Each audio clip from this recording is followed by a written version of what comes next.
Welcome to The Report. I'm Art Fennell. Well, pull up a chair and grab a cup of coffee because before we begin, first of all, we owe a big debt of gratitude to the late Dorothy Jones of Boston, Massachusetts. Now, who's Dorothy Jones, you're asking? Well, back in 1670, the late great Mrs. Jones was granted a license to sell coffee, becoming America's first coffee trader. Well, more than 300 years later, did you know coffee has become our most popular drink and one of the most consumed beverages in the world?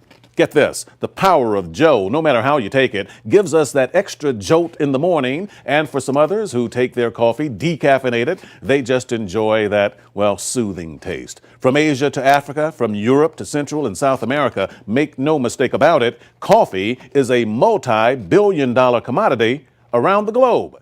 We're going to talk about that. I have two guests here who know all about it. Michelle Frazier is here. She knows about the popularity of coffee all too well. She is banking on it, as a matter of fact. She is a representative of Organo Gold, an emerging company that is sort of a new kid on the coffee block, but is already a major player in the coffee game, raking in an estimated $300 million last year alone.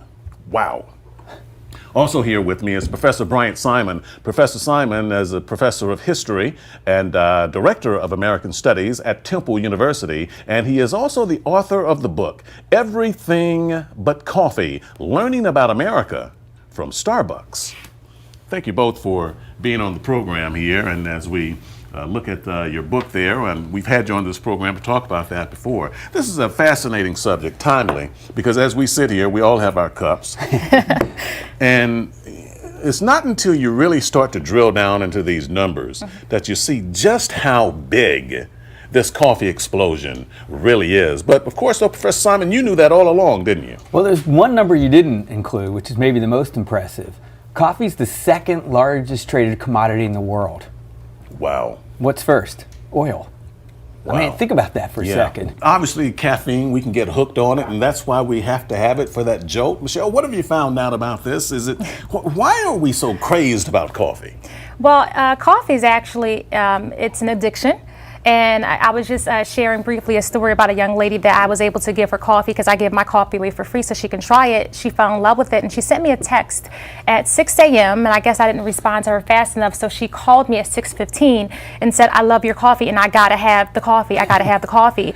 But she had such passion in her voice that goes to show you right there, just one example of an addiction. 85% of people who drink coffee, 85% say that they absolutely cannot do without their morning cup of Joe.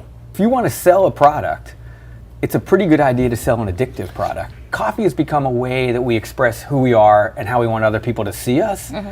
And that's always been about kind of keeping up with the Joneses. Take, for example, when you meet someone and you want to have a business meeting or just a simple conversation about what have you, you would say, "Hey, you know what, Art, let's meet over what? Coffee." Right. And you hear the term all the time, wake up and smell the coffee. Right. Exactly. It's part of the lingo. Exactly. We mentioned Organo Gold, which is new into the coffee game, but already capitalizing on this marketplace. So companies obviously understand the dollar figures associated with this, and that's part of what you all talk about, isn't it? We take the ordinary lifestyle and make it extraordinary. So because coffee is something it's an easy conversation piece, you don't have to sell it, it sells itself. I mean, think about the gas station. When you pull up to the pump, does anyone have to sell you gas for your car? Well, coffee is like a human petrol. We want coffee that says something about us. And we want a lot of it.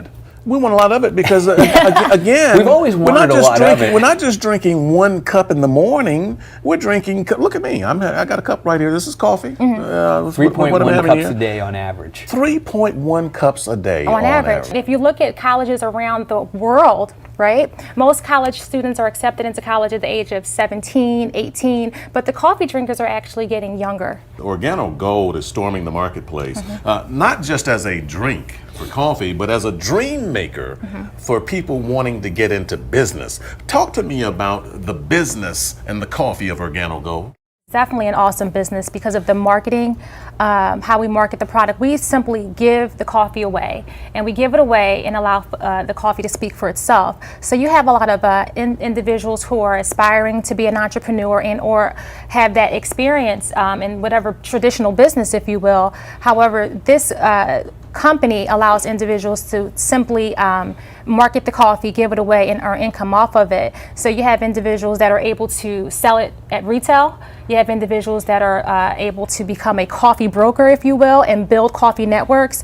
You have so many different components because we get paid literally 7 to 8 different ways. So it's a simple business project. So that's why we're attracting the ordinary person and to the extraordinary person from 18 years old to 80 years old. And it's pretty simple for the average person to get involved in this. They don't have to be some master salesperson Not to at be all. able to do this. We have individuals that are, your single moms, your, like I said, business owners. I work with a gentleman, his coffee organization does at minimum $500,000 a month in revenue. $500,000 a month in Yes. revenue. Yes. Wow, from Organo Gold. Yes. Why do you think Organo Gold has done so well? Obviously, coffee is great, but our coffee, we have a health component to our coffee, so it makes our coffee unique.